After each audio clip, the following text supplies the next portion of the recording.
Right, what is up guys, Mr. Who's the Boss here, and this video is about Severed, a brand new game being released on the PlayStation Vita in spring 2015. Why is this exciting? Well, this is by the same studio that made Guacamelee, which is my personal favourite game ever on the system. So, this is basically a no-brainer. It is actually apparently a great fit for the PlayStation Vita. I mean, it feels very natural, taking full advantage of the D-pad and the multi-touch screen, offering a sort of experience that you couldn't really have on a mobile device or a console for that purpose. So it's basically an exclusive, which is cool, and I don't think at any point it'll be ported to other systems just because of the input methods. So this game is a little bit weird. I mean, when you find out what exactly it is, you'll probably be scratching your head a bit. The way it works is you're actually taking control of a one-armed heroine who actually wields a living sword. So in a similar sort of fashion to games like Infinity Blade, you'll be slicing away at all sorts of different enemies. You can actually sever off different limbs, and the idea is to basically progress through the game and use the loot and sort of items obtained from these enemies to craft better items. And so, you know, the order you find and kill these bosses will also determine the order in which you get these abilities, which affects how you play the game. But in the sense that you can choose what to fight when, it's actually very open in terms of the approach.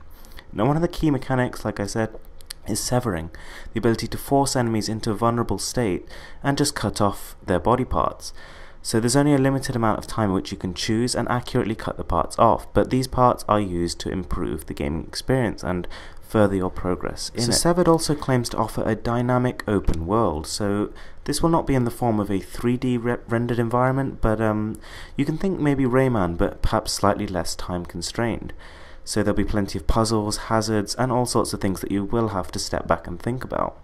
Now, on the face of it, this game looks quite simplified, sort of like Child of Light, to make it accessible to a wider audience. So, I mean, to be honest, I'd prefer it if it was a little bit more of a hardcore game, because in terms of the Vita audience left, I think most of them are sort of fitting into that category. I think it's far too late for them to actually attract sort of kids and people who are not in it for the challenge, but nonetheless, I think whatever approach they take, this is going to be one of the best games in the Vita for the year. I mean, Drinkbox Studios has been going from strength to strength, so I've no doubt that they're going to come up with a highly polished, graphically impressive and fun experience. The story in this game is somewhat on the light side. It kind of leaves a lot of it to your imagination. I mean, obviously that means more time spent playing, which is good for some people, but I don't think this is going to impress those looking for a more visual novel style experience.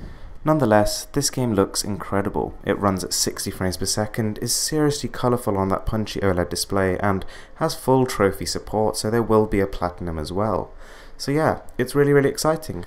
So as long as they can keep the price down, maybe $20, maybe pushing at $25, I think we've got a winner on our hands. Possibly even PlayStation Vita Game of the Year. Thanks for watching guys.